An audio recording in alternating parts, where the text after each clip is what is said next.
Hi, I'm Alex Dushinsky. In this module, we're going to look further at how social engineering can impact organizations or individuals. We then look at possible ways that we can prevent these types of attacks. Today, we're going to dive a bit deeper into social engineering. First, we'll look at rogue websites and work with a tool called the Social Engineering Toolkit to create and host our rogue application. Next, we look at consequences of these types of attacks on our lives at work and at home. We'll look at identity theft and insider threats. Next, we'll look at different ways in which we can prevent these types of attacks. Specifically, we'll look at physical and digital protection techniques. The Social Engineering Toolkit. The Social Engineering Toolkit, or SET for short, is an open source application that allows you to create social engineering attacks. It was written by Dave Kennedy, who founded TrustedSec, a cybersecurity firm in Fairlawn, Ohio. The software is free and open source and can be downloaded via GitHub. It is also part of Kali Linux and can be used to help penetration test an organization. The software is written in Python and the source code is freely available, so it's easy to modify. Additionally, it supports customization, so penetration testers can create their own modules or use third-party modules to achieve their goals. So what does it do? Well, quite a bit. Here's a quick rundown of the most popular attacks. It has a module that allows us to create phishing campaigns. This includes the ability to set up your own email messages with malicious payloads and send them via the tool to your target. The web attack module is what we're going to work with today. There are several different exploits available, including malicious Java applet attacks, Metasploit attacks, and credential harvesting. The malicious media attack vector lets you create flash drives or CD or DVD media that contain Metasploit payloads that run automatically when the media is inserted into a computer.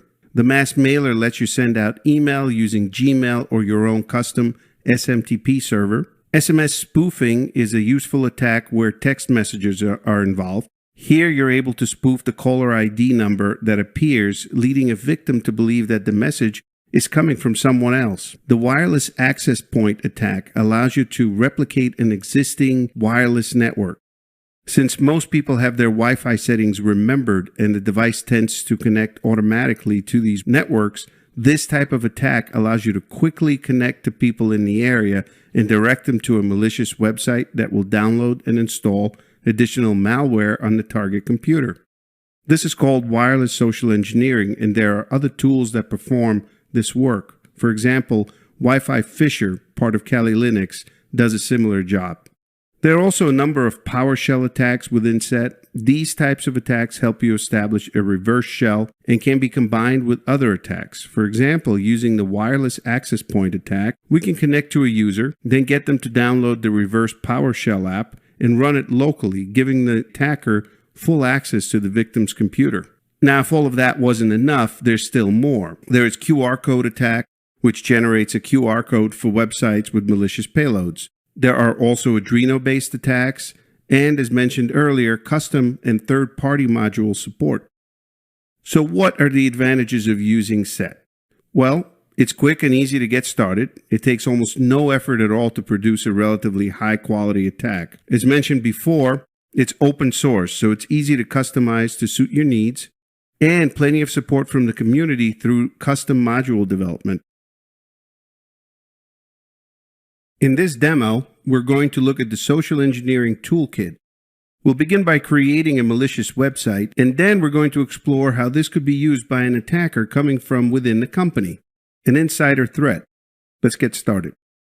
In this scenario, I will be an insider threat, a person working for an organization looking to exfiltrate documents containing the latest company plans.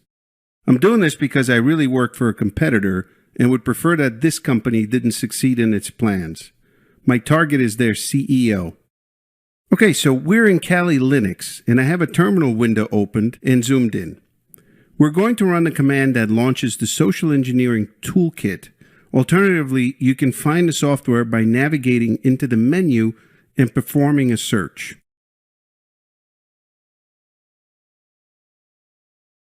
The command is sudo or superuser se toolkit. I'm going to hit enter.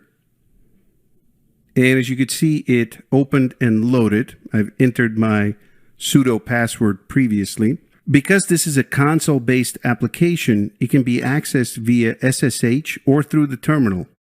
The navigation consists of numeric choices, with 99 being used as back or exit. I'm going to select the first choice, which is the social engineering attacks. On this menu, we have options for various types of attack. I'm most interested in grabbing the CEO's credentials and accessing files stored in their Google Drive account. I can do a spear phishing campaign or a website attack vector. Since this company uses Google Docs and employees frequently get email notifications of shared documents, I think my best vector is to clone the Google login page to collect the credentials and customize one of these document share notifications to direct the CEO at the rogue website. If the CEO enters the credentials into the fake site, I'll have what I need to complete my mission. I'm going to select the second choice here. From this menu, I'm going to choose the credential harvester attack method, which is the third option.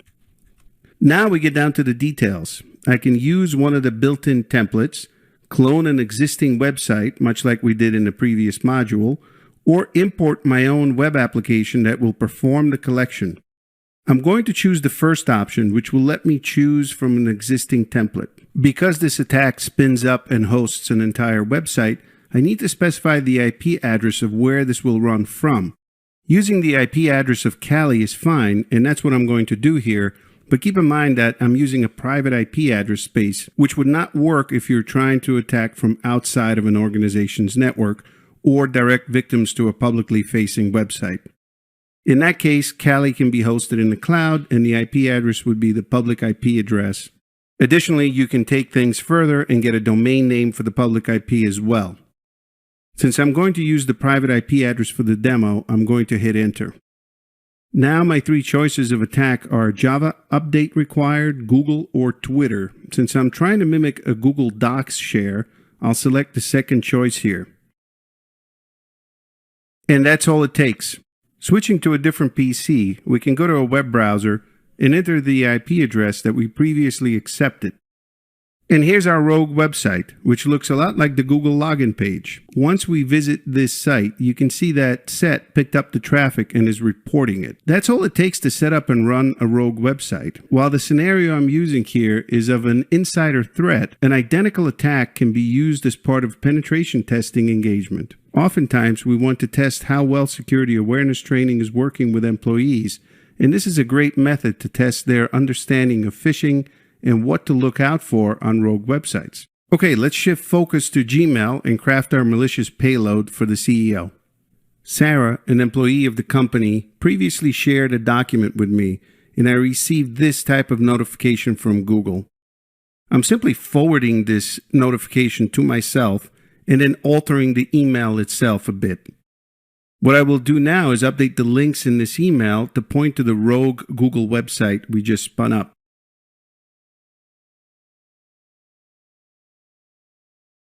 Now we just need to enter the CEO's email address and off it goes. And this is what it looks like. The CEO receives the email and may not notice who it's actually from. The CEO will see that Sarah shared something with them and click on the document link to open it. They will be looking at our rogue website. They enter their credentials and hit sign in and get redirected. From the CEO's perspective, we got redirected and nothing happened. But look at the terminal window in Kali Linux. We have the username and password that we were hoping for. Now I can quickly log in, get the docs that I want, and get out. I can make things difficult for the CEO as well by changing their Google password immediately upon login. Now the CEO can't communicate via email and is essentially locked out of their account. Sarah has gone home for the day, so she can't be reached. All I need is a couple of minutes in the account, but may have hours since the CEO may think it's a Google issue and ignore it until the following day. Done at the right time of day on a Friday, this may not get resolved until Monday, giving the attacker a full weekend of access. Now here I played the role of an internal threat because I wanted to set the stage for what we're going to talk about next.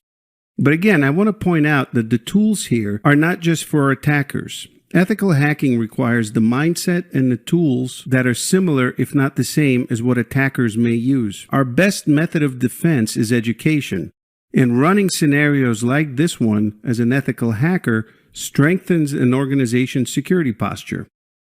If accounts are compromised, these become discussion points and countermeasures can be implemented. Those remediations, such as two-factor authentication, may not be in place because the company doesn't believe that something like this can happen. Proving that it can opens up the dialogue and helps you have these types of conversations with the decision makers.